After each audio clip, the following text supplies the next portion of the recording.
చిన్న ప్రార్థన చేసుకొని వాక్య ధ్యానం చేద్దాం.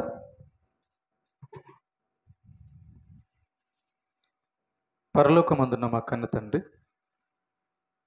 నీ యొక్క పరిశుద్ధమైన పాదాలకు నమస్కారం తెలియచేస్తూ ఉన్నాం. నీ యొక్క వాక్యాన్ని ధ్యానింపబోచుంటుండగా మా మనోనేత్రములు వెలిగింపబడి నేర్చుకొనున్నట్లుగా దీవించండి. నీ యొక్క పరిశుద్ధాత్మ చేత నడిపించండి. వినగల చెవులు, గ్రహించగల మనస్సుతో ఉండేటట్లుగా దీవించండి. నీ పక్షాన నీవు నిలబెట్టుకున్న నీ దాసునైన నేను అల్పజ్ఞుడను, పాపిని, నిష్ప్రయోజకుడను. కేవలం నీ ప్రేమ, నీ కృపచేత నీవు నిలబెట్టావు. మా అందరితో మాట్లాడి మా ఆత్మీయ జీవితానికి మేలు కలిగించి నీ నామమునికే మహిమ, ఘనత, ప్రభావములు చెల్లించుకోమని ప్రభువైన యేసుక్రీస్తు పేరిట ఈ ప్రార్థన మీకు సమర్పిస్తున్నాము తండ్రి. ఆమెన్. ప్రేమైన దేవుని పిల్లరా, ఈరోజు ఒక విషయాన్ని మనం నేర్చుకుందాం. అదేంటంటే, దేహంలో చిక్కుకున్న ఆత్మ మూలుగు. దేహంలో చిక్కుకున్న ఆత్మ యొక్క మూలుగు.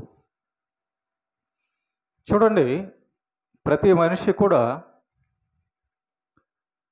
మనిషి అంటే ఒక శరీరము, ఒక ఆత్మ కలిగిన వాడు అని అర్థం.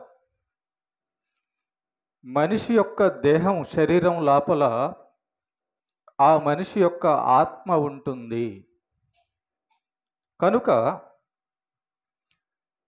ఎప్పుడైనా గమనించండి, ఒక మనిషి చనిపోయినప్పుడు ఆ శవానికి బాధ ఏమీ ఉండదు, కానీ బ్రతికున్నప్పుడు మాత్రమే ఆ మనిషి శరీరానికి బాధ ఉంటుంది. అంటే ఒక మనిషి యొక్క దేహంలో, శరీరంలో ఆత్మ ఉన్నంత వరకే ఆ యొక్క దేహానికి బాధ ఉంటుంది. ఆత్మ బయటికి వెళ్ళిపోయిన తర్వాత ఆ దేహం శవం అయితే ఆ దేహానికి బాధ ఏమీ ఉండదు. అందుకే శవాన్ని మనం గిచ్చినా కానీ, తోసినా కానీ, గుంటలో పడేసినా కానీ దానికి ఏమి చలనము ఇక ఉండదు. అదే బతికున్నప్పుడైతే, ముసలి వాళ్ళైనా కానీ చూడండి, బతికున్నప్పుడు నొప్పులు అంటారు, బాధ అంటారు, మూలుగుతూ ఉంటారు. మూలుగు, బాధ. ఏంటి అసలు ఈ మూలుగుకి కారణము? ఈ దేహాల యొక్క బాధకి కారణము, దానికి పరిష్కారం ఏంటని ఈరోజు మనము దేవుని యొక్క గ్రంథంలో నుంచి సమాధానం తెలుసుకొని ఆనందము, ఆదరణ పొందుదాం. ప్రతి మనిషి కూడా శరీరంలో వచ్చే ఏదో ఒక బాధతో ఏదో ఒక రోజు, ఏదో ఒక సందర్భంలో బాధపడుతూ ఉంటాడు. అంటే అది ఆత్మ పెట్టే మూలుగు అన్నమాట. అది ఆత్మ లోపల ఉన్న, దేహం లోపల ఉన్న ఆత్మ పడే బాధ అది. ఓకేనా? అది అందరికీ సంభవిస్తుందా అంటే అందరికీ సంభవిస్తుంది. స్త్రీ అని లేదు, పురుషుడని లేదు, మధ్య వయస్సుడని లేదు, బలవంతుడని లేదు, చదువుకున్నవాడని లేదు, చదువు లేనివాడని లేదు, ఉద్యోగస్తుడని లేదు, ధనవంతుడని లేదు, పేదోడని లేదు. శరీరం యొక్క బాధ అనేది ప్రతి మనిషికి కూడా సంభవించేదే.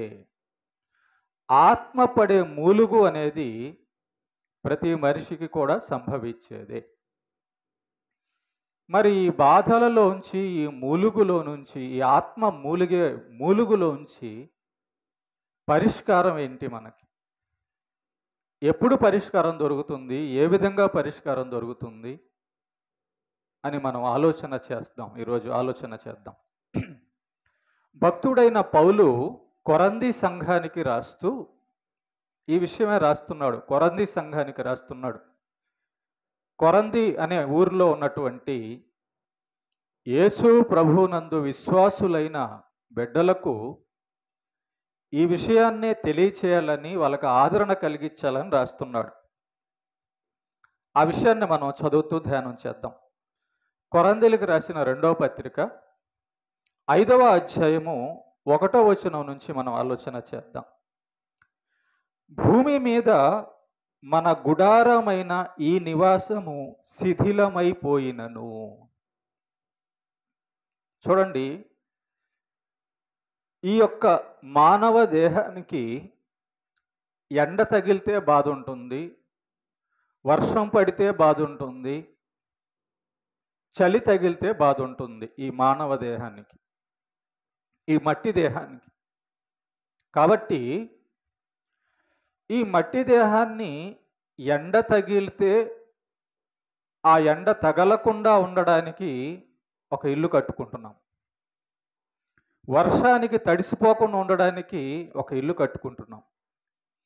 చలికి ఇబ్బంది పడకుండా ఉండడానికి ఈ దేహాన్ని దాపెట్టుకోవడానికి, ఈ దేహాన్ని ఆ ఎండ బాధ నుంచి, ఆ చలి బాధ నుంచి, ఆ వర్షపు బాధ నుంచి తప్పించుకోవడానికి మనం ఒక ఇల్లు, గుడారము, నివాసము కట్టుకుంటున్నాం.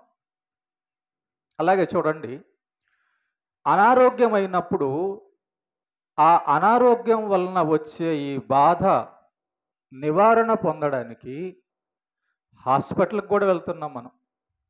హాస్పిటల్కి వెళ్ళి ఆ ముందో ఈ ముందో డాక్టర్ని కలిసి, అయ్యా నాకు ఇలాంటి బాధ ఉంది, ఇలాంటి సమస్య ఉందని డాక్టర్కి చెప్పుకొని మందులు తెచ్చుకుంటున్నాం.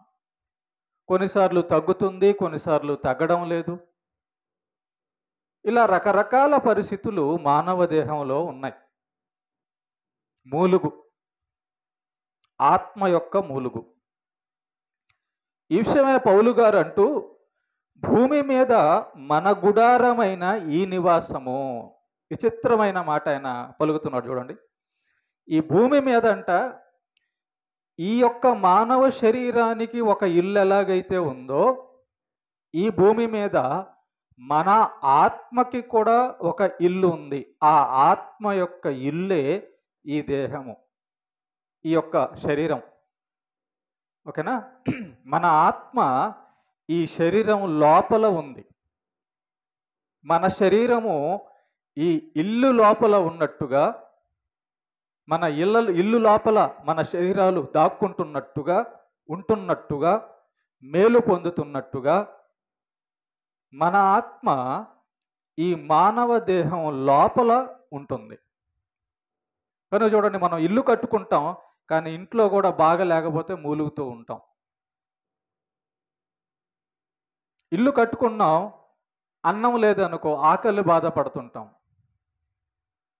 ఇల్లు కట్టుకున్నాము, ఇంట్లో సమస్యలు అనుకోండి, గొడవలు అనుకోండి, ఇంట్లో బాధపడుతుంటాం. ఇల్లు ఉంది, లోపల ఉన్నాం, కానీ బాధలు ఉన్నాయి.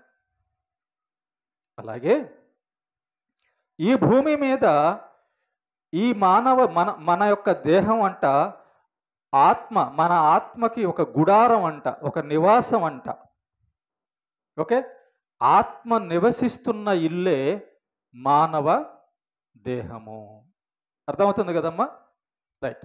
మరి మనం కట్టుకున్న ఈ ఇల్లు, మన శరీరము ఎండ పడకుండా, వాన పడకుండా, చలి ఇబ్బంది పడకుండా కట్టుకుంటున్న ఆ ఇల్లు పాడైపోతున్నాయా లేదా? పాడైపోతున్నాయా లేవా? పాతకాలంలో మట్టి ఇల్లులు, గుడిసెలిల్లులు, పెంకుటిల్లులు కట్టుకునేవాళ్ళు. అవునా? పాతకాలంలో, మొదటి కాలంలో ఆ మట్టి ఇల్లులు వర్షం పడినప్పుడు ఆ గోడలంతా కూడా తడిసిపోయి పెచ్చులు పెచ్చులుగా లెగిసిపోయాయి. ఆ తాటాకుల ఇల్లుల్లో కొంతకాలానికి ఆ తాటాకు అంతా కూడా ఎండిపోయి, నలిగిపోయి, తడిసిపోయి, ముక్కలు ముక్కలు అయిపోయి మళ్ళీ నీళ్లు కారేది కదా. చూడండి, మనం కట్టుకున్న ఇల్లు కట్టుకునేటప్పుడు ఫస్ట్లో బాగానే కట్టుకుంటాం.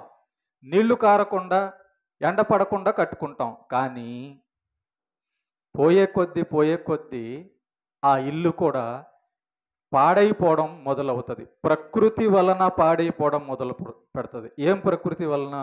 ఎండ వలన తాటాకులు తడిసిపోతాయి, వర్షం వలన ఎండ వలన ఎండుతుంది, నీళ్ల వలన తడిసిపోద్ది,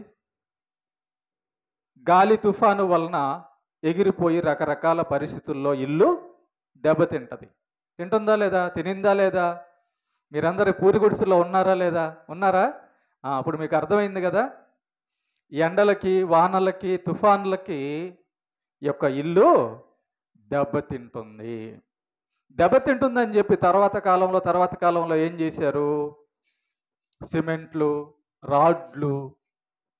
రాళ్ళు, ఇటుకలు పెట్టుకొని మంచి ఇల్లు కట్టుకున్నారు.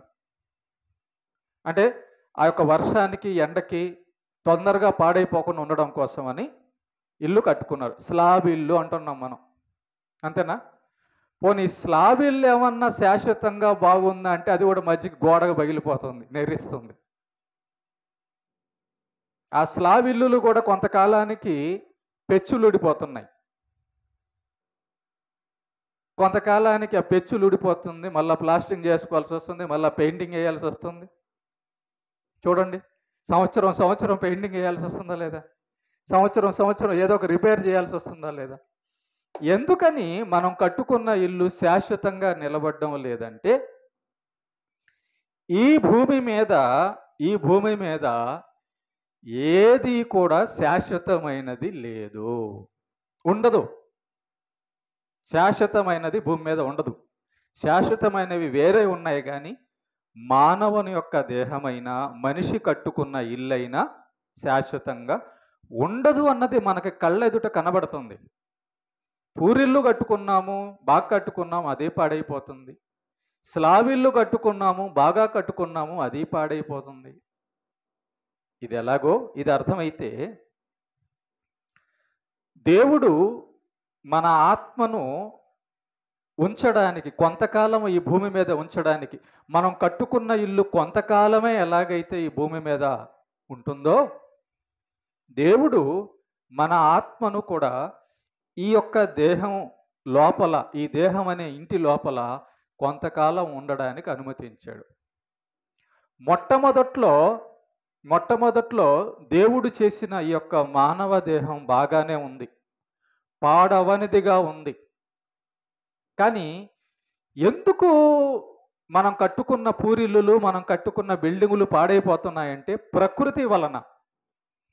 ఎండ వేడి ఎక్కువైపోయి, వర్షాలు ఎక్కువైపోయి, చలి ఎక్కువైపోయి, గాలి తుఫాన్ల వల్ల మన ఇల్లు పాడైపోతున్నట్టే, ప్రకృతి వలన మనం కట్టుకున్న ఇల్లు పాడైపోతున్నట్టుగా పాపం వలన మన దేహాలు కూడా పాడైపోయాయి.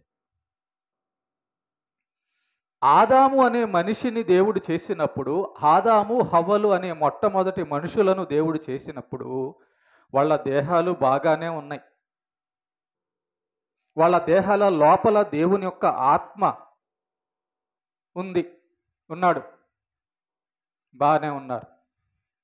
ఎప్పుడు ఆదాము అవ్వల దేహం పాడైపోయింది? ఎప్పుడు ఆదాము దేహానికి బాధలు, మూలుగులు వచ్చాయంటే పాపం చేసినప్పుడు. పాపం అంటే ఏంటి? దేవుడు ఏదైతే చెయ్యొద్దన్నాడో అది చేయడమే పాపం. ఎప్పుడైతే దేవుని యొక్క ఆజ్ఞను మనిషి మీరాడో, గుర్తుపెట్టుకోండి, దేవుని నోట నుంచి ఆశీర్వాదమే కాదు, దేవుని నోట నుంచి శాపాలు కూడా వస్తాయి. మనం దేవునికి ఎందుకు భయపడాలంటే దేవునికి సంతోషం ఒకటే కాదు, కోపం కూడా ఉంది. మనం ఈ మాటను లెక్క చేయం. మనం దేవుడికి సంతోషం మాత్రమే కాదు, కోపం కూడా ఉంది. సంతోషం ఎప్పుడు వస్తుంది, కోపం ఎప్పుడు వస్తుంది? యజమానికి మనం ఆయన చెప్పిన పని చేసినప్పుడు యజమానికి సంతోషం కలిగి డబ్బులు ఇస్తాడు. కోపం ఎప్పుడు వస్తుంది యజమానికి మన మీద? మనం ఒకటి చెప్తే ఇంకొకటి చేసామనుకో, కోపం వచ్చి గెంటేస్తాడు బయటికి డబ్బులు ఇవ్వకుండా కదా. దేవుడికి కూడా ఆనందం ఉంది, కోపం కూడా ఉంది. మన యజమాని అంటే మన సృష్టికర్త, అంటే మన తండ్రి, అంటే మన దేవుడు ఆయన. కనుక భూమి మీద మనల్ని ఆయన పెట్టినప్పుడు ఆయన చెప్పిన పని మనం చేయాల్సిన బాధ్యత మనకుంది కనుక ఆయన చెప్పింది చేస్తే ఆయన సంతోషపడాలనుకుంటున్నాడు కాబట్టి ఆయన చెప్పింది చేసి ఆయనకి సంతోషం కలిగిస్తే మనకు ఆనందం, జీతం. కానీ మనం ఏం చేస్తాము? ఆదామవ్వలు ఏం చేశారు? ఆయన చెప్పింది చేయకుండా ఆయనలో ఇంకో కోణాన్ని బయటికి తీసుకొచ్చారు. ఆయన్ని సంతోష పెడుతున్నప్పుడు మంచి మంచి ఫలాలు తిన్నారు, సంతోషంగా ఉన్నారు, రోగాలు లేవు, బాధలు లేవు, ఏడుపు లేదు, మూలుగు లేదు, ఆకలి దప్పులు లేవు, ఏ సమస్య లేదు. ఎప్పటి వరకు? ఆయన్ని సంతోష పెట్టుతున్నంత వరకు. ఓకేనా? ఎప్పుడైతే దేవుణ్ణి పెట్టకుండా దేవుడు బాధపడే పని చేశారో అక్కడి నుంచి మూలుగు స్టార్ట్ అయిపోయింది. ఆదామవ్వలకి మూలుగులు. అక్కడి నుంచి దేవుడు వాళ్ళని బయటికి గెంటేశాడు. అక్కడి నుంచి వాళ్ళకి రోగాలు వచ్చాయి, అక్కడి నుంచి వాళ్ళకి బాధలు వచ్చాయి, అక్కడి నుంచి వాళ్ళకి కష్టం తగిలింది, అక్కడి నుంచి వాళ్ళు దున్నడం మొదలుపెట్టారు, అక్కడి నుంచి వాళ్ళు చెమట కార్చడం మొదలుపెట్టారు, అక్కడి నుంచి నానా ఇబ్బందులు పడడం, మూలగడం మొదలుపెట్టారు. ఎప్పుడు? దేవుడికి కోపం తెప్పించినప్పుడు. కనుక ప్రతి మనిషి కూడా ఏదో ఒక సందర్భంలో పాపం చేసి దేవునికి కోపం తెప్పించి ఆనందం పొందిన సందర్భాలు ఉన్నాయి, అలాగే కోపానికి గురైన సందర్భాలు కూడా ఉన్నాయి. ఆనందం ఎప్పుడు పొందుతున్నాడు? దేవుడు కృప కనికరించి అన్నం పెట్టినప్పుడు, మంచిగా చూసినప్పుడు ఆనందం పొందుతున్నాడు మనిషి. బాధ ఎప్పుడు పొందుతున్నాడు? దేవుడికి కోపం తెప్పించి దేవుడికి నచ్చంది చేసి బాధపడుతున్నాడు. కాబట్టి ఆనందము, బాధ, మూలుగు అనేది మనం దేవుడి వద్ద నుంచి పొందుతున్నవే. ఒకవేళ మన చేతుల్లోనే మొత్తం ఉందనుకో, అసలు మనం బాధ ఎందుకు పడతాం? మనంతటా మనం అన్నీ పొందే పని అయితే మనం ఎందుకు బాధపడతాం? అంటే మనం చేసిన పనులను బట్టి పరలోకమందున్న దేవుడు మనకు ఆనందమో, మనకు మూలుగు, దుఃఖమో అనుగ్రహిస్తూ ఉన్నాడు. ఈ విషయం మనకు అర్థం కావాలి. ఈ విషయం మనం అర్థం కాకుండా తప్పుల మీద తప్పు చేస్తూ, పాపం మీద పాపం చేస్తూ, మూలుగుతూ దేవుణ్ణి మళ్ళీ ఎక్కడ దేవుడు, ఎక్కడ సహాయం చేస్తున్నాడని చెప్పి ఆయన మీద మళ్ళా నేరాలు మోపుతూ ఉంటారు. మనకు విషయం అర్థమైతే ఆ మూలుగులోంచి పరిష్కారం పొందుతాం. మనం అందరం కూడా పాపం చేసి ఈ ఇల్లుని పాడు చేసుకున్నాం. మొట్టమొదటి రోజు దేవుడు ఆదాము అనే ఇల్లును చేసినప్పుడు, దేహాన్ని చేసినప్పుడు ఆ ఇల్లు బాగానే ఉంది. బాగా ఆలోచించండి. తల్లి గర్భంలో నుంచి మనం బయటకు వచ్చేటప్పుడు, తల్లి గర్భంలో ఉన్నప్పుడు, వచ్చినప్పుడు మనం ఏం పాపం చేయలే. బాగా ఉన్నామా లేదా? బాగానే ఉన్నాం. ఎవరిని కొట్టలేదు, ఎవరిని తిట్టలేదు, ఎవరి మీద కోపగించుకోలేదు, ఏ ద్వేషం లేదు, ఏ స్వార్థం లేదు మనకి. తల్లి గర్భంలోంచి దేవుడు మనల్ని తీసుకొచ్చేటప్పుడు బాగానే ఉన్నాం కదా. ఎప్పుడు చెడిపోయామంటే మనం పాపము తెలుసుకొని పాపాన్ని చేసి మనం చెడిపోయాం, మన దేహాలు పాడు చేసుకున్నాం. బాగా ఆలోచించండి. కారణాలు దేవుడు మనకు చెప్తున్నాడు. నువ్వు మూలగడానికి కారణం ఏంటి? నువ్వు బాధపడడానికి కారణం ఏంటి? నువ్వు ఆ సమస్యల్లో చిక్కుకోవడానికి కారణం ఏంటో దేవుడు చెప్తున్నాడు. చాలామంది అంటుంటారు, చనిపోతే ఈ సమస్య అంతా పోద్దబ్బా. చనిపోతే సమస్య పోదు. ఎందుకంటే నువ్వు అనుకుంటున్నావు చనిపోతే నా దేహంలో నుంచి ప్రాణం, ఆత్మ వెళ్ళిపోద్ది, ఇక నాకే బాధలు ఉండవు అంటున్నావు. ఒకసారి ఆలోచించు, చనిపోయిన శవానికి బాధ ఏమన్నా ఉందా? చనిపోయిన శవానికి బాధ ఏమన్నా ఉందా? మరి అది ఎప్పుడు బాధపడుతుంది ఆ యొక్క దేహము అంటే, దాని లోపల ఆత్మ ఉన్నప్పుడు. అంటే ఆ ఆత్మకి దేవుడు శిక్ష వేస్తున్నాడు. మూలిగేది శరీరం మాత్రమే కాదు, లోపల ఉన్న ఆత్మ. ఆ ఆత్మకి రోగం తగిలితేనే, ఆ ఆత్మకి బాధ తగిలితేనే, నొప్పి తగిలితేనే అబ్బా అమ్మా అంటున్నాం మనం.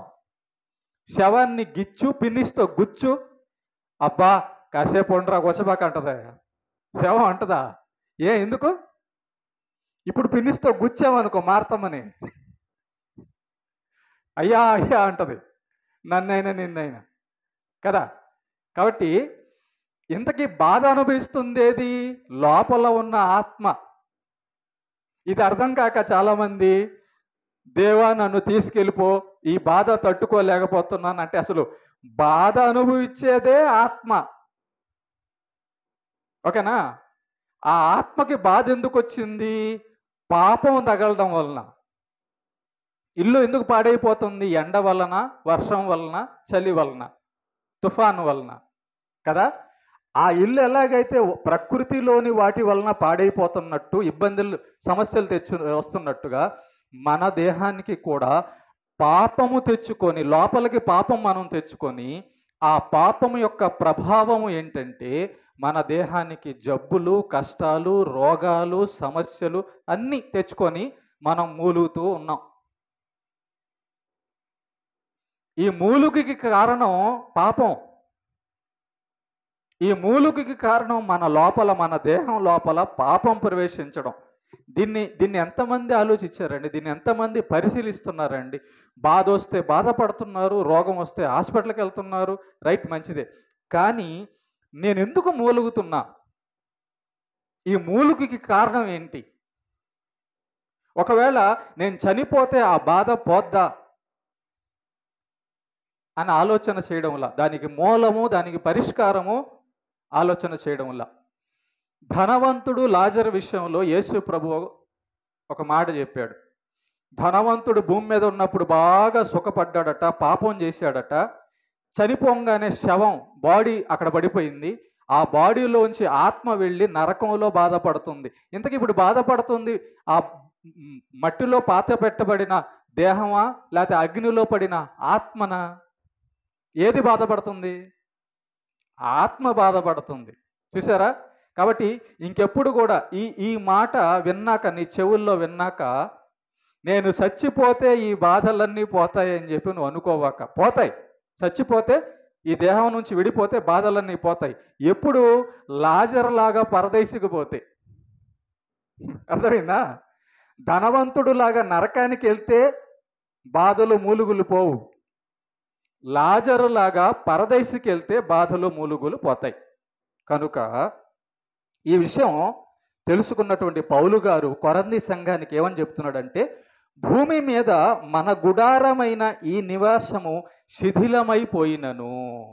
జాగ్రత్తగా, ఈ దేహం కొంతకాలానికి, ఇది మట్టిది కాబట్టి కొంతకాలానికి ఖచ్చితంగా దీని లోపలికి పాపం వెళ్ళింది కాబట్టి, ఆ పాపం యొక్క ప్రభావం దీంట్లో పనిచేస్తుంది కాబట్టి ఖచ్చితంగా చిన్న బిడ్డగా ఉన్న మనము కొంచెం పెరిగాము, బాలురయ్యాము. బాలురుగా ఉన్న మనం యవనంలోకి వచ్చాం.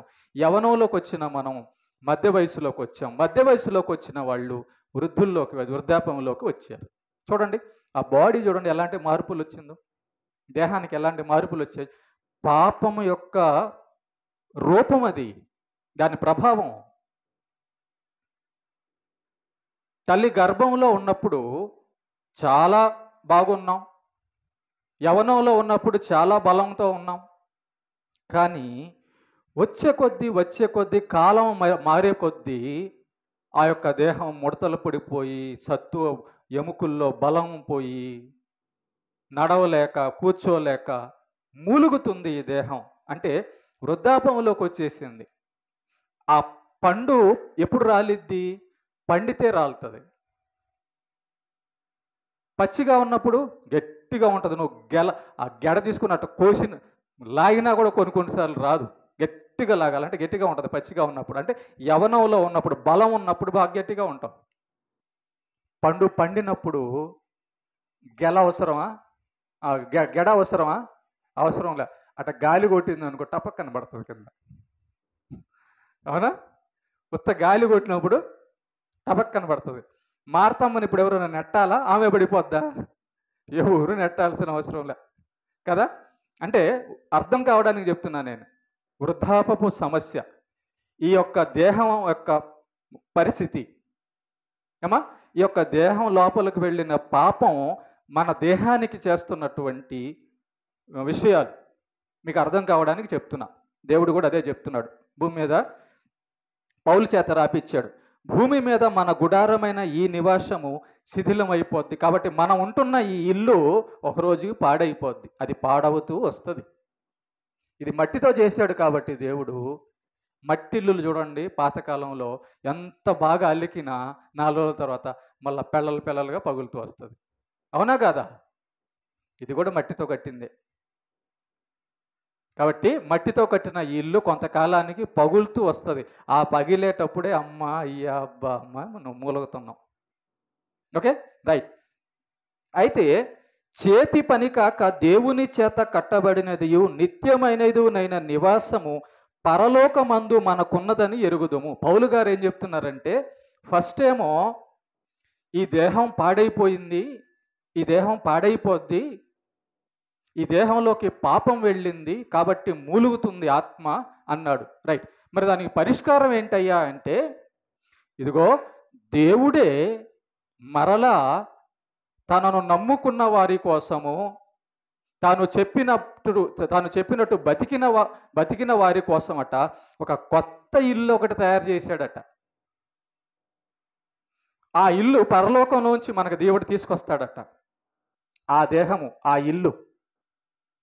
ఇప్పుడు ఎట్టయితే మనకు ఒక ఇల్లు, ఈ దేహం ఉందో, యేసయ్య రేపు రాబోయేటప్పుడు, యేసు ప్రభు రాబోయేటప్పుడు కొత్త దేహం ఒకటి, కొత్త మహిమ దేహం ఒకటి తీసుకొస్తాడు మనకి. అది ఎక్కడుంది? మన మన మన రెండో ఇల్లు ఎక్కడుంది?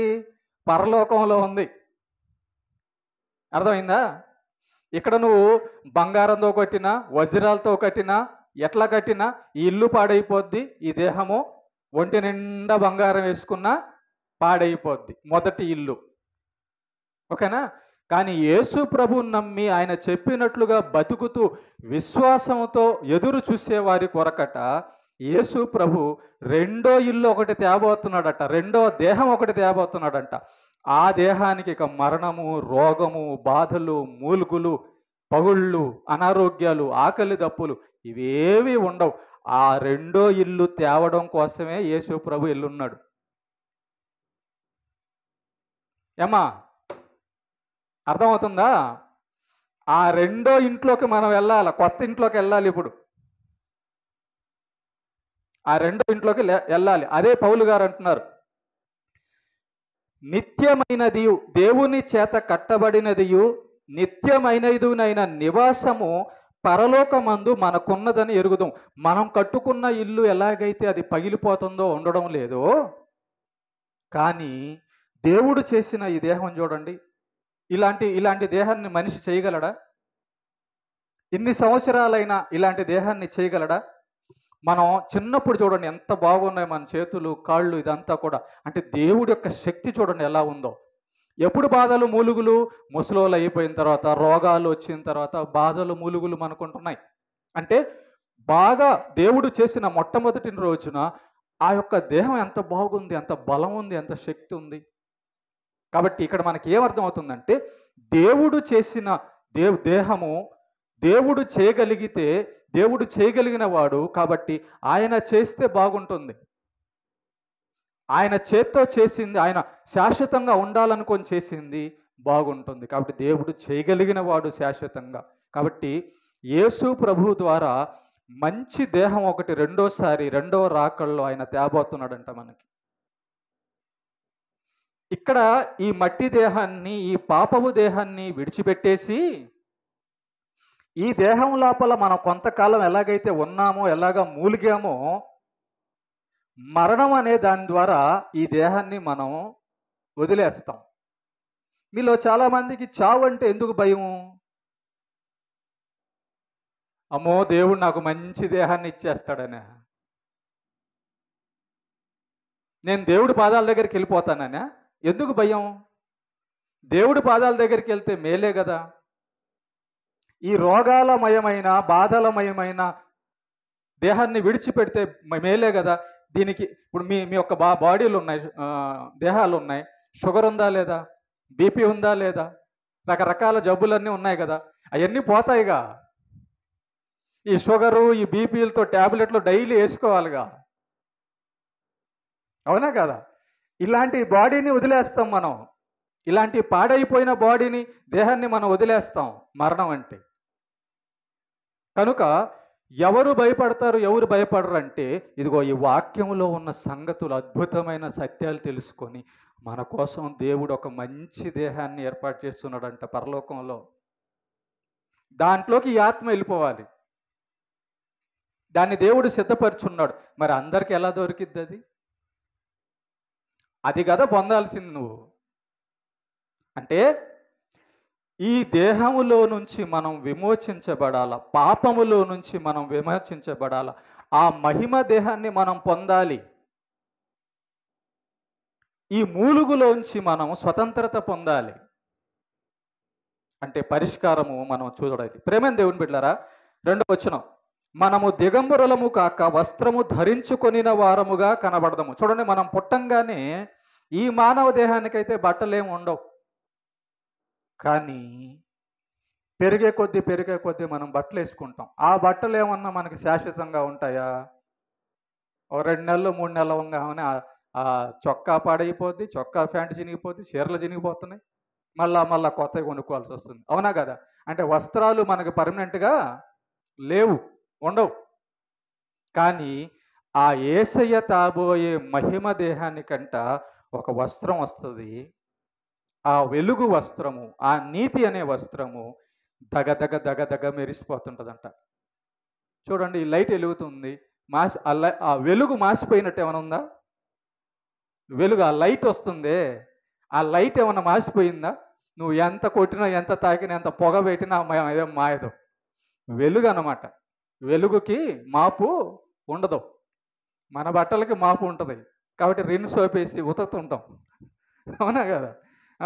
వెలుగుకి మాపు ఉండదు కాబట్టి ఆ యొక్క మహిమ దేహానికి దేవుడు ఈసారి వెలుగుని ఇస్తాడు, మహిమ దేహానికి. ఓకేనా. కాబట్టి అలాంటి వెలుగు వస్త్రాన్ని ధరించుకొనిన వారుగా మనం కనబడతాం. ఓకే. కనుక పరలోకము నుండి వచ్చు మన నివాసము దీనిపైన ధరించుకొననపేక్షించుచు దీనిలో మూలుగుచున్నాము. పౌలు గారైనా, దావీదైనా, అబ్రహామైనా, మోషే అయినా, పేతురైనా, అపోస్తులైనా, వాళ్ళు భూమి మీద ఉన్నంత వరకు ఆ దేవుడు తేబోయే ఆ యొక్క మహిమ దేహాన్ని గురించి ఎదురు చూస్తూ విశ్వాసంతో ఆదరణ పొందారు. అంటే వాళ్ళకు కూడా మూలుగులు ఉన్నాయా? మరి వాళ్ళది కూడా మట్టి దేహమే కదా. వాళ్ళది కూడా పాపము ప్రవేశించిన దేహాలే కదా.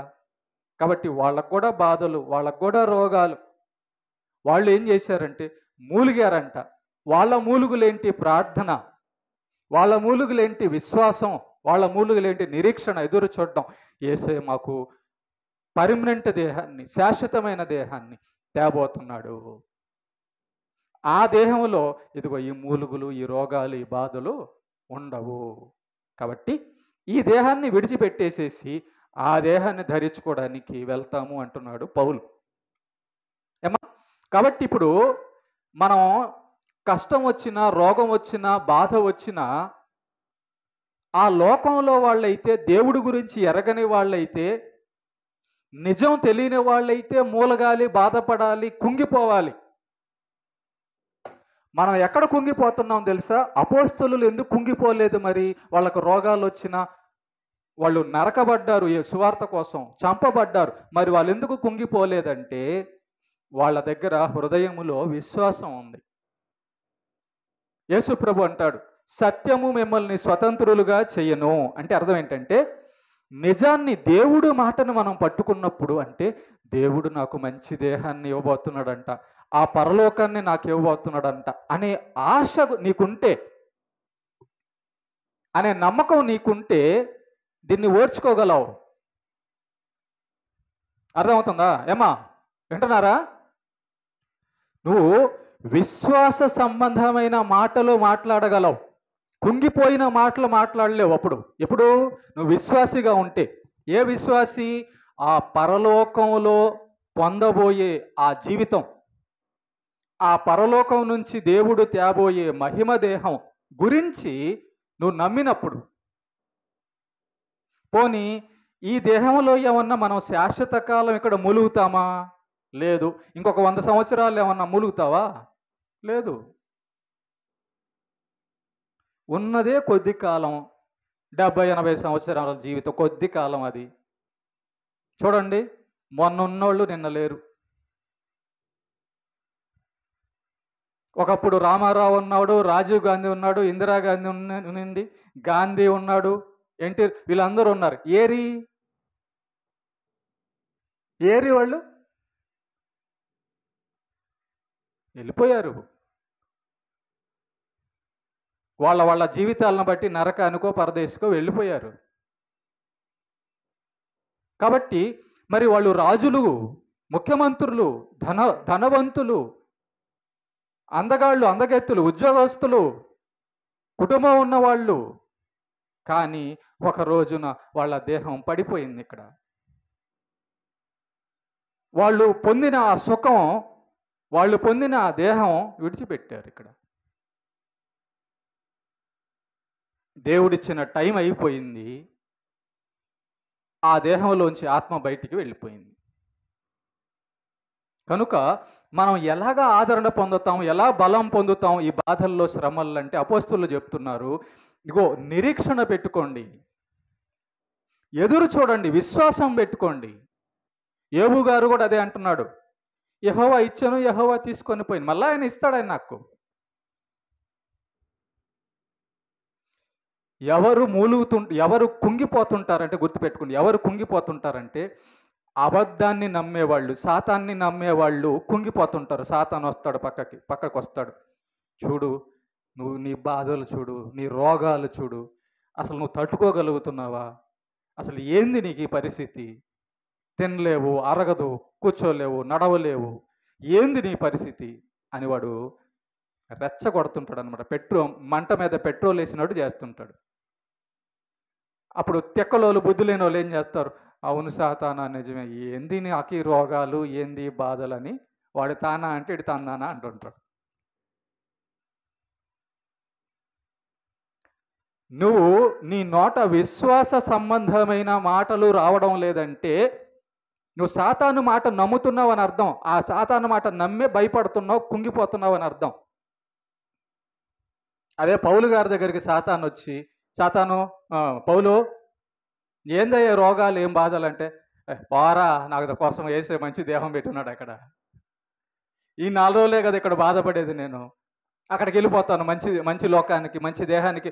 అందుకే బ్రతుకుట క్రీస్తే, చావైతే లాభం అన్నాడు. చావైతే లాభమా పౌలు గారు? ఎందుకు? అక్కడికి వెళ్ళిపోతా, నేను మంచి ఇంట్లోకి వెళ్ళిపోతా, కొత్త ఇంట్లోకి వెళ్ళిపోతా, దేవుడి దగ్గరికి వెళ్ళిపోతా అని పౌలు గారు సాతానుకు బుద్ధి చెప్పాడు. ఏమ్మా, అర్థమవుతుంది? వింటున్నారా? అర్థమవుతుందా నేను చెప్పేది? అర్థమవుతుందా నేను చెప్పేది? నువ్వు బాధపడ్డానికి కారణము నీ అపనమ్మకం. నువ్వు బాధపడ్డానికి కారణము యేసు ప్రభు తేబోయే ఆ మహిమ దేహం గురించి నమ్మకపోవడం, తెలుసుకోకపోవడం నువ్వు బాధలకి కారణం. ఎవరికి లేవు బాధలు ఇక్కడ? పౌలుకుందా? ఉంది. పేతురుకుందా? ఉంది. దావీదుకుందా? ఉంది. మోషేకుందా? ఉంది.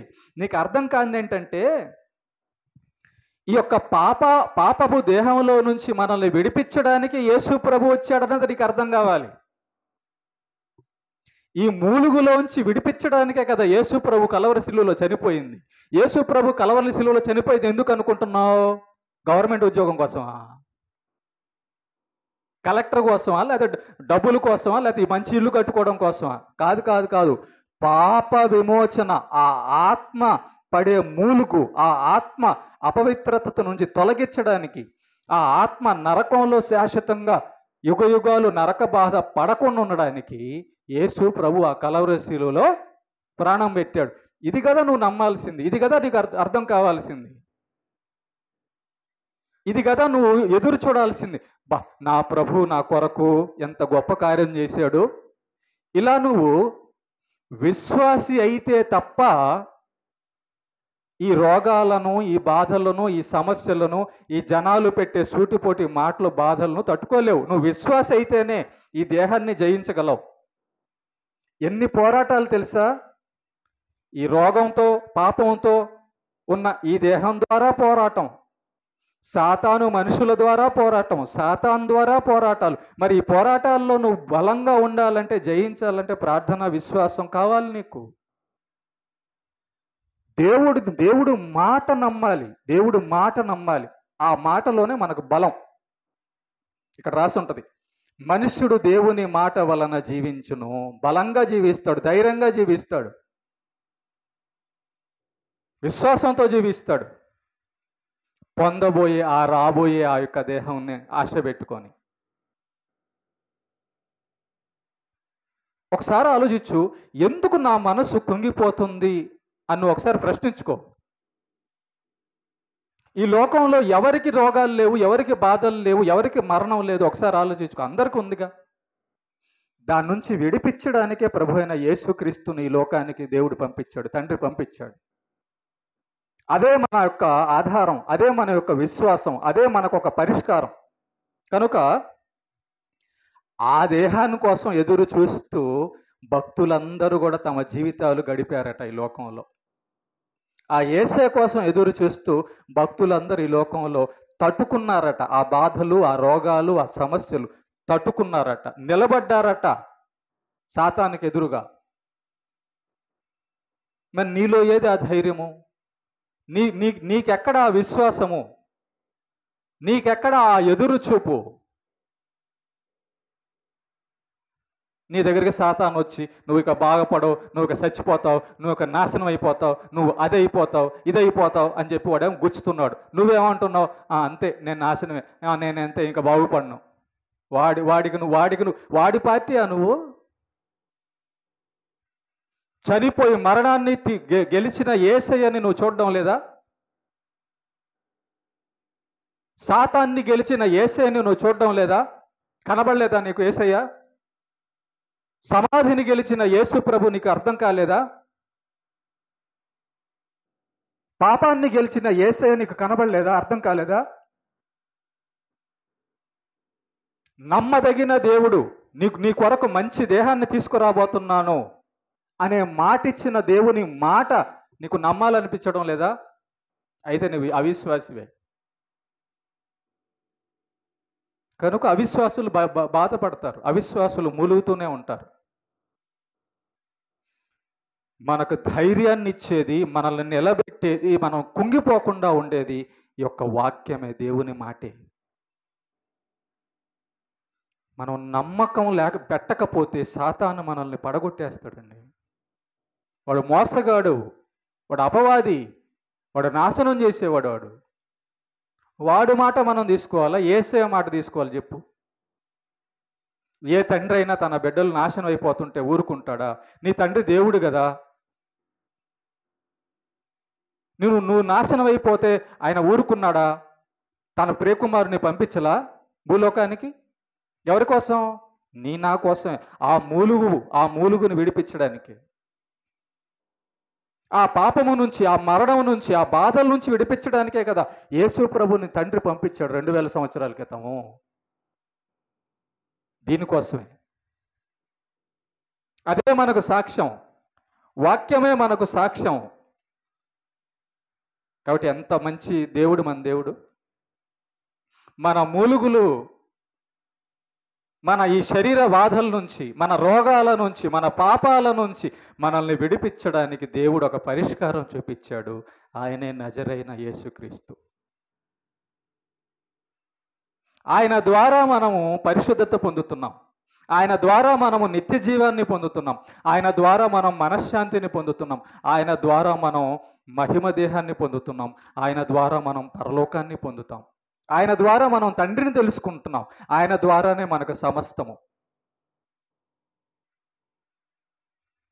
ఏం లేదండి. డాక్టర్లు కూడా చెప్తారు. ఒక మాట చెప్పి నేను కొంచెం ముగిచ్చేస్తాను. గుర్తుపెట్టుకోండి. డాక్టర్లు కూడా ఏమంటారంటే, ఒకసారి ఆలోచించు. నువ్వు హాస్పిటల్‌కెళ్ళావు. రోగం పలానా రోగం అని చెప్పావు. జ్వరం అన్నావు. డాక్టర్ ఏమిస్తాడు? డోలో 650 ఇస్తాడు. అవునా? ఇచ్చాడు. ఈ డోలో 650 చూసి తీసుకొని, ఏంది ఇంత చిన్న బిల్ల, ఈ తెల్లగా ఉండే బిల్ల జ్వరాన్ని పోగొట్టిద్దా? అన్నావనుకో. తగ్గిద్దా నీకు జ్వరం? నువ్వు మందుని పారేసుకుంటున్నావు అపనమ్మకంతో.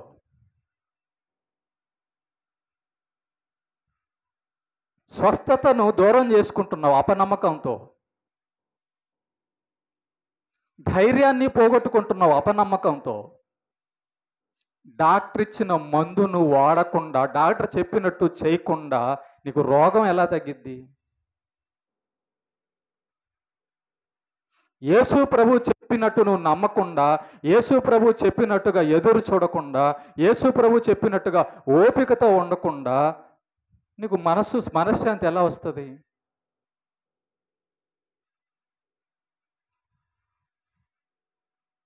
చూడండి, డోలో 650 అనే ఆ ట్యాబ్లెట్ అవన్నీ ప్రకృతిలో తీసిందే, దేవుడు చేసింది అది. ఈ ఆకులు అలములు పదార్థాలన్నీ కూడా.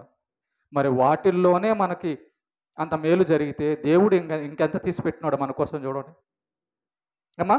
కనుక ఈ గుడారములో ఉన్న మనము భారము మోసుకొని మూలుగుచున్నాము.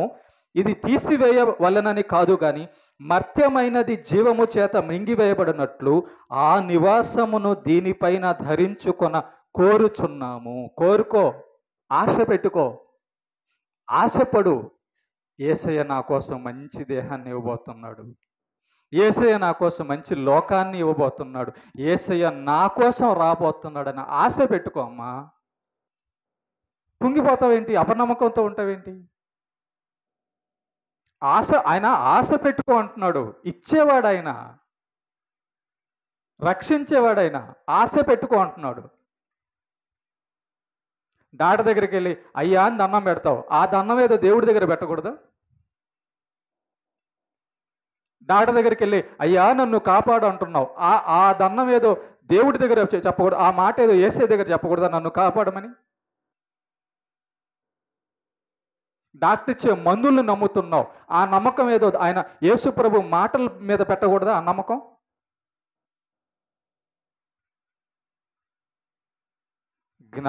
జ్ఞానుల వలె మనం ప్రవర్తించాలి. యేసు ప్రభు దగ్గరికి వచ్చిన తర్వాత విశ్వాసుల వలె ప్రవర్తించాలి. నువ్వు విశ్వాసి వలె ప్రవర్తిస్తున్నావా? జ్ఞాని వలె ప్రవర్తిస్తున్నావా? అవిశ్వాసి వలె, బుద్ధిహీనుడు వలె ప్రవర్తిస్తున్నావు చూసుకో. ఆ బయట వాళ్ళు ఏమంటారు? నువ్వు యేసు ప్రభువు నిజమైన దేవుడిని నమ్ముకున్నాను అంటున్నావు, మళ్ళీ ఏందమ్మా భయపడుతున్నావు, ఏందయ్యా కంగారు పడుతున్నావు అని అంటారు. అప్పుడు నీ విశ్వాసం ఏమైనట్టు? దేవుడు అబద్ధం చెప్తాడా?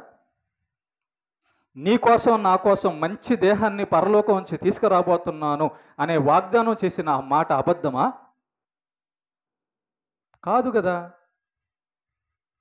నమ్ము. మాట తప్పని దేవుడు మన దేవుడు. నిజమైన దేవుడు మన దేవుడు. సృష్టికర్త మన దేవుడు. మనిషి కోసం భూలోకానికి దిగి వచ్చిన దేవుడు మన దేవుడు. తల్లిదండ్రుల కంటే మిన్నగా ప్రేమించేవాడు మన దేవుడు. మరణాన్ని తీసివేయగలిగిన వాడు, ఏదైనా చేయగలిగిన వాడు మన దేవుడు. అంత గొప్ప దేవుణ్ణి పెట్టుకొని ఈ నిరుత్సాహాలు ఏంటివి? ఇది విశ్వాసులకు తగదు, సంఘస్థులకు పనికిరాదు. అది అంటే మనం కుంగిపోతున్నామంటే మనం సరిగా దేవుణ్ణి అర్థం చేసుకోలేదు, నమ్మలేదని అర్థం. దేవుడు తీసిపెట్టిన ఆ గొప్ప గొప్ప విషయాలు మనకు బుర్రలోకి, మనసులోకి పోలేదని అర్థం. పౌలు గారు ఎలా ఏం మాటలు చెప్తున్నారో చూడండి. మన కోసం యేసయ్య మంచి దేహాన్ని తేబోతున్నాడని ఆయన రాస్తే ఏమైపోతానో నేను అంటున్నావు ఇక్కడ. ఏమైపోతావు? యేసు ప్రభువుని నమ్మితే పరలోకం పోతావు. ఏమైపోతావు? కాబట్టి ప్రేమైన దేవుని బిడ్డలారా, ఆ నివాసమును దీనిపైన ధరించుకొనగోరుచున్నాము. దీని నిమిత్తము మనల్ని సిద్ధపరిచిన వాడు దేవుడే. చూసారా, మనల్ని దేవుడు సిద్ధపరుస్తున్నాడు. ఇంకొక విషయం చెప్తానండి. క్రైస్తవులకి మూలిగి ఎందుకంటే, క్రైస్తవులకి బాధలు రోగాలు ఎందుకంటే పాపం చేయకుండా జాగ్రత్తగా ఉంటారని. దెబ్బలు తగులుతుంటే కదా. ఇప్పుడు ఇటుపక్క ముళ్ళు ఒక ముళ్ళు ఉందనుకో, ఇటుపక్క ముళ్ళు ఉందనుకో, ఇట్ట జరుగుతావా, ఇటు జరుగుతావా? చెప్పండి. ఇటు ముళ్ళు ఉందనుకో, దాని సైడ్ పోతావా లేకపోతే దానికి దూరంగా వస్తావా? అందుకే దేవుడు గుచ్చుతుంటాడు అటు ఎల్లబాకరా అని. అర్థమైందా? అటు పోకపోయావంటే గుచ్చుకుంటుందిరా, అటు ఎల్లబాక అని చెప్పి బాధలు పెడతాడు.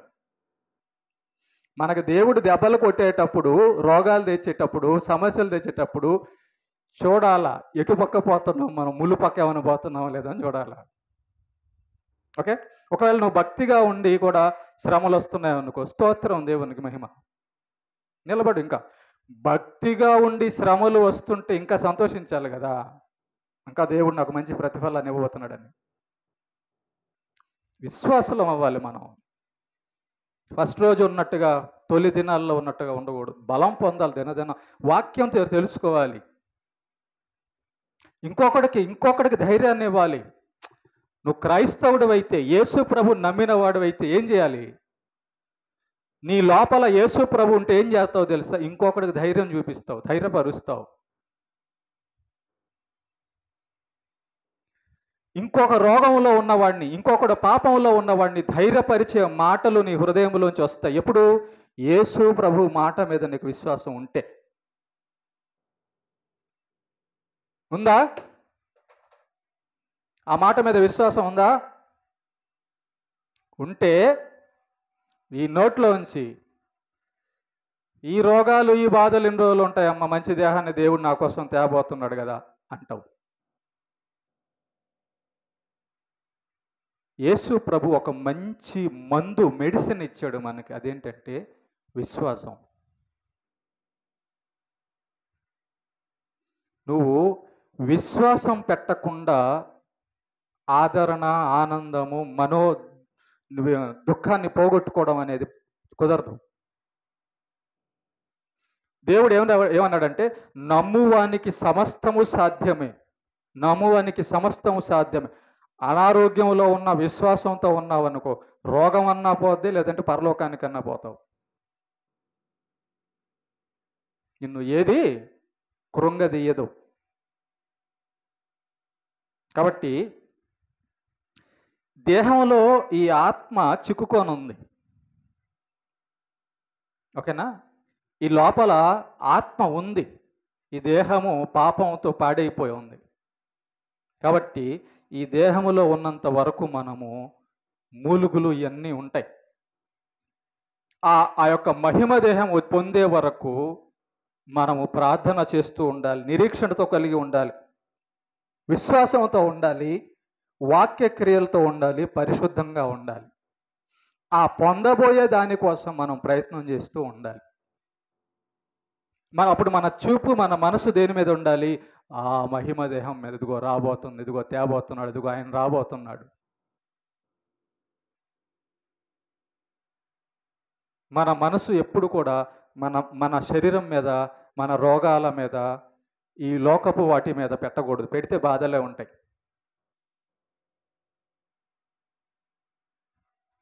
నువ్వు విశ్వాసి కదా, యేసు ప్రభు మాటను నమ్మిన వాడివి కదా, నమ్మకంగా నిలబడు. విశ్వాసి అనడానికి సూచన ఏంటంటే, నువ్వు రోగంలో ఉన్న, బాధల్లో ఉన్న, నీ లోపల యేసు ప్రభు విశ్వాసం ఇంకొకటికి పంచుతావు. దేవుడు నిన్ను ఆదరిస్తుంటే, అంటున్నామా, దేవుడు నిన్ను బలపరుస్తుంటే, నీలో విశ్వాసం ఉంటే నువ్వు పొందే ఆదరణ, నువ్వు పొందే బలం పక్కనోళ్ళకి కూడా ఇస్తావు. నువ్వు నీ లోపల బలం లేదంటే, నీ లోపల ఆదరణ లేదు, నీ లోపల మనశ్శాంతి లేదంటే నీలో విశ్వాసం పనిచేయడం లేదని అర్థం. అసలు యేసు ప్రభు మాట మీద నమ్మకం పెట్టలేదని అర్థం. నువ్వు ఇంకొకరిని బలపరచాల్సింది పోయి నువ్వే బాధపడితే ఎట్టగా?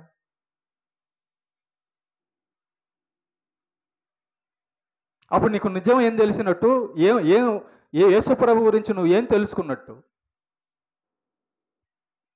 గొప్ప దేవుడమ్మ మన దేవుడు, అన్ని ఏర్పాటు చేసిన దేవుడు, మన వద్దకు వచ్చిన దేవుడు, పాపులైన మనల్ని రక్షించడానికి వచ్చిన దేవుడు. ఈ దేహంలో మూలుగుతున్న మనల్ని విడిపించడానికి వచ్చిన వాడు యేసు ప్రభు. అందుకే ఆయన అంటున్నాడు లూకాసు వార్తలో, ప్రభు ఆత్మ నా మీద ఉన్నది బేదలకు సువార్త ప్రకటించడానికి. బేదలంటే ఎవరు ఇక్కడ? డబ్బు లేనోళ్ళు కాదు.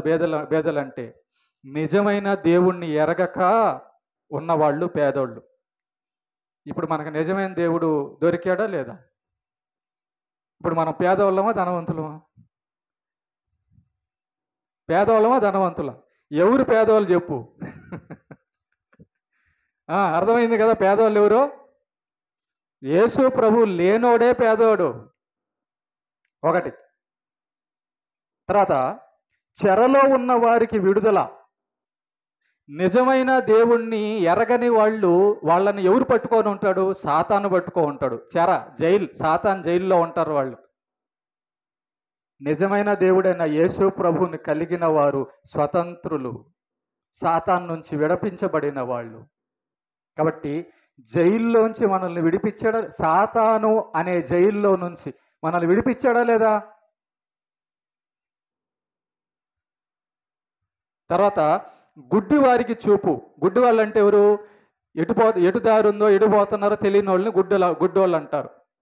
ఓకే, నేను పరలోకానికి వెళ్తానని పౌలు గారు అన్నాడు, మోషే అన్నాడు, అబ్రహాం అన్నాడు. అంటే వాళ్ళకి పరలోకం దారి కనబడింది, అంటే వాళ్ళు చూచేవాళ్ళుగా ఉన్నారు.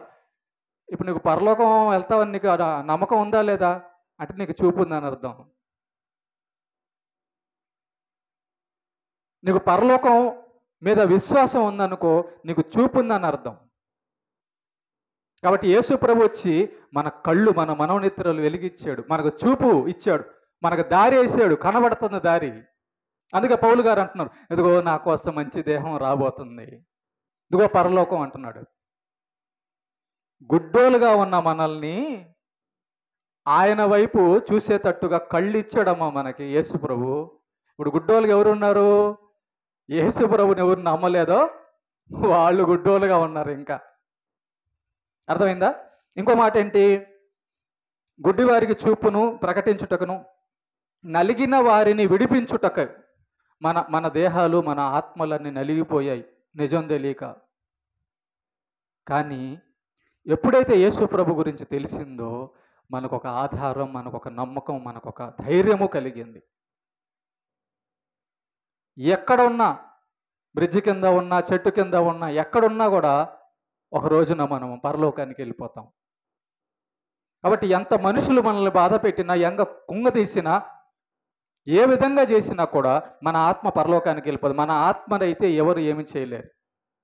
కనుక ఈ లోకంలో మనం నలిగిపోయినా కూడా మనల్ని దేవుడు బలపరచడానికి వచ్చిన దేవుడు. కాబట్టి దేవుడు లేనివాడే నిజంగా నలిగిపోతారు. మనల్ని విడిపించడానికి వచ్చాడు. కాబట్టి మనల్ని ఈ యొక్క బాధల్లోంచి, ఈ యొక్క కష్టాల్లోంచి, ఈ యొక్క పాపములో నుంచి, ఈ నరక శిక్ష నుంచి విడిపించడానికి యేసు ప్రభు వచ్చాడు. యేసుని తండ్రి అయిన దేవుడు ఆ కారణంతో పంపించాడు ఇక్కడికి. అందుకే ఆయన ప్రతి ఇంట్లో ఒక డబ్బు మూట వేయలా, ప్రతి ఇంట్లో ఒక బంగారం మూట ఎందుకు వేయలేదు? అది కాదు ముఖ్యం. ఏది ముఖ్యం? పరలోకానికి వెళ్ళడం ముఖ్యం, ఆ మహిమ దేహాన్ని పొందడం ముఖ్యం, ఆ శాశ్వతమైనది పొందడం ముఖ్యం. కాబట్టి దాన్ని ఇచ్చాడు, వాక్యాన్ని ఇచ్చాడు, పరిశుద్ధాత్మని ఇచ్చాడు, విశ్వాసాన్ని ఇచ్చాడు, ఆయన మాటలు ఇచ్చాడు. కాబట్టి ఇదిగో అవి చాలు మనకి, మనం పరలోకం వెళ్ళడానికి, ఆదరణ పొందడానికి, బలం పొందడానికి, స్వస్థత పొందడానికి, ఇంకొకరిని మార్చడానికి, ఇంకొకరిని ఆదరించడానికి. ఇవన్నీ మన దగ్గర పెట్టుకొని నాకేమి ఇచ్చావయ్యా, నాకేమి ఇచ్చావయ్యా అని మనం బాధపడుతున్నామంటే అర్థం ఏంటి? ఒకసారి ఆలోచించండి.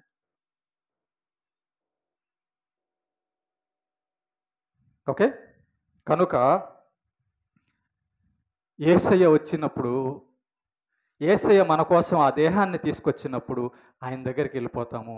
ప్రకటన గ్రంథంలో 21వ అధ్యాయం 3వ వచనంలో ఏమని రాస్తుందంటే, దేవుని నివాసము మనుషులతో కూడా ఉన్నది.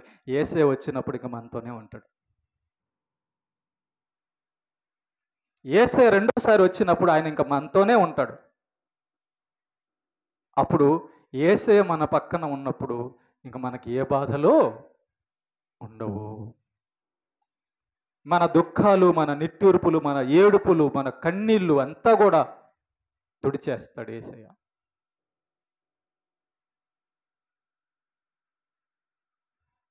కనుక ఆ సమయం కొరకు, ఆ దినము కొరకు, ఏ దినము?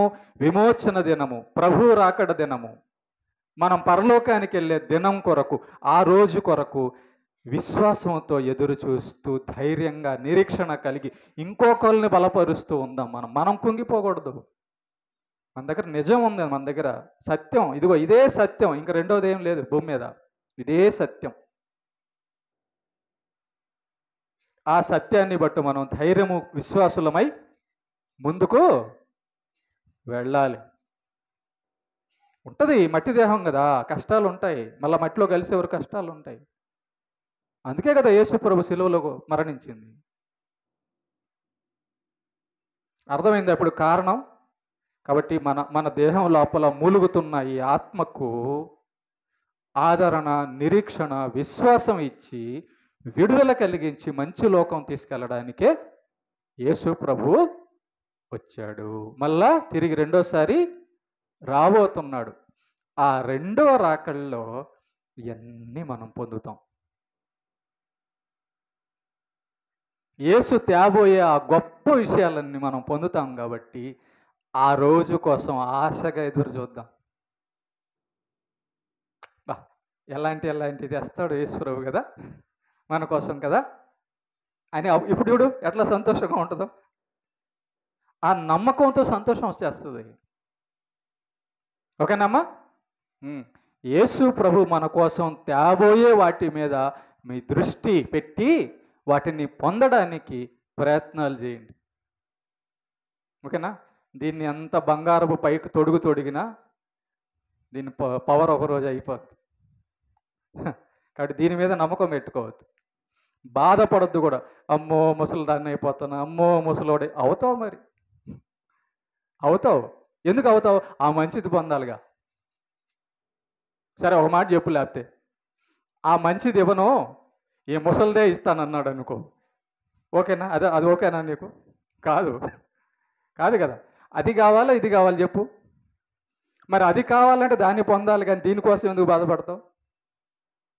అది బాగుంటుంది, ఇది బాగుందా? ఏమ్మా మాతమ్మ, ఏది బాగుంది? ఏది బాగుంది చెప్పు. ఈ దేహం బాగుందా, ఆ రాబోయే దేహం బాగుందా? బాగుంటుందా? అది బాగుంటుంది. కనుక దాని గురించి ఎదురు చూసి పొందుదాం. దేవునికి మహిమ కలుగునుగా.